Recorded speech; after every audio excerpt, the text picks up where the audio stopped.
असल में पब्लिक की तरफ से है, क्योंकि बहुत अरसे से वक्फ बोर्ड में बहुत ज़्यादा बेईमानियाँ, बहुत ज़्यादा धांधलियाँ, बहुत ज़्यादा वहाँ के ऊपर करप्शन था, और पूरा बोर्ड जो था वो सिर्फ करप्शन में मुलव्वस था और लिप्त था पूरा। आपकी अल्हम्दुलिल्लाह, अल्लाह का शुक्र है कि कौम की मेहनतों से और लोगों की रहमतों से वो वक्फ बोर्ड कुछ अच्छे लोग आए हैं उसमें। इसमें हमारा योगी जी ने भी साथ दिया है, और इस सिलसिले में कि अच्छे लोग मुंतखब किए जाएं। तो अब बहुत बड़ी उम्मीद बंधी है कि जो नाजायज़ कब्ज़े हैं औकाफ के ऊपर हमारे, और अरबों अरबों रुपए की जायदादों पर नाजायज़ कब्ज़े हैं और उससे कोई आमदनी नहीं हो रही है, और बड़ी बड़ी इमारतें हैं जिन पर 50 रुपए, 40 रुपए, 100 रुपए उनका किराया है, जबकि उसका हज़ारों हज़ार में किराया होना चाहिए। बड़ी बड़ी ज़मीनें हैं जो चंद सौ का बहाना पर दे देते थे और लाखों रुपए उनसे ले लेते थे मुतवल्ली हजरात और जो वहाँ के चेयरमैन लोग हैं, वो सब ले लेते थे, और वक्फ को 100 रुपए मिलते थे, उनकी जेब में 5 लाख पहुंच जाते थे। तो ये सब बेईमानियां मुसलसल 14-15 साल से हो रही थी। पब्लिक इससे सिर्फ बहुत परेशान थी, हुकूमतों से लड़ाइयाँ हुई हमारी, लाठी चार्ज हम पर हुए, और उसके बाद जेल में लोग गए। मौलाना रजा हुसैन साहब जख्मी हुए, मौलाना मोहम्मद मियाँ साहब जख्मी हुए, मौलाना हैदर वहाँ हबीब हैदर साहब जख्मी हुए, और कितने मौलाना पिटे, मौलाना अमीर हैदर साहब पर लाठियाँ पड़ी, शबील मियाँ वो जेल गए, उनके साथ और भी मीर सम रिजवी साहब, सब लोग जेल में रहे, 6-6 महीने जेल रहे।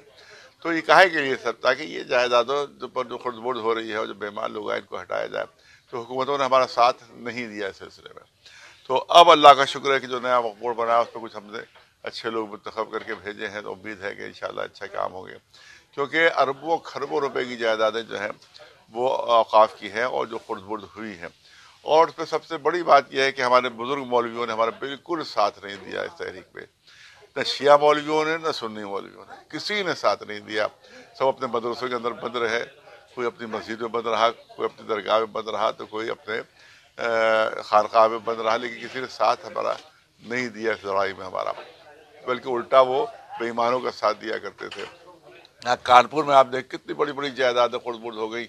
यहाँ भी आप देखें जो बुजुर्ग मौलाना लोग हैं उनमें हर एक मुंह पर एक लफ्ज उनके नहीं आता है इसके सिलसिले में कि भाई यहाँ गलत काम हो रहा है, इस पर ये खत्म होना चाहिए। वो अपने अपने हलवे मांडों में लगे रहते हैं और औकाफ की जायदादें लूटती रहीं और सिर्फ तमाशा देखते रहो। कोई काम, इसमें शिया सुन्नी दोनों शामिल है, शिया उलमा भी शामिल है, सुन्नी उलमा भी शामिल है।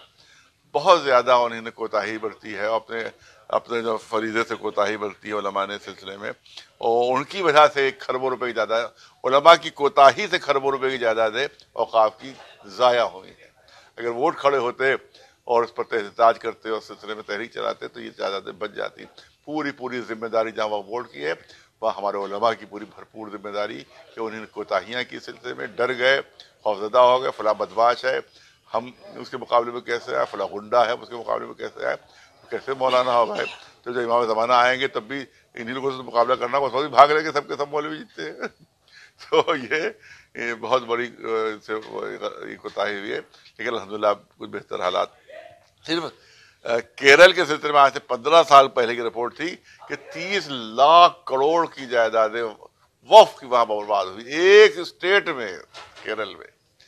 पंजाब में अरबों खरबों रुपए की जायदादें, दिल्ली में खरबों रुपए की जायदादें जो है वो सब बर्बाद हो गई है।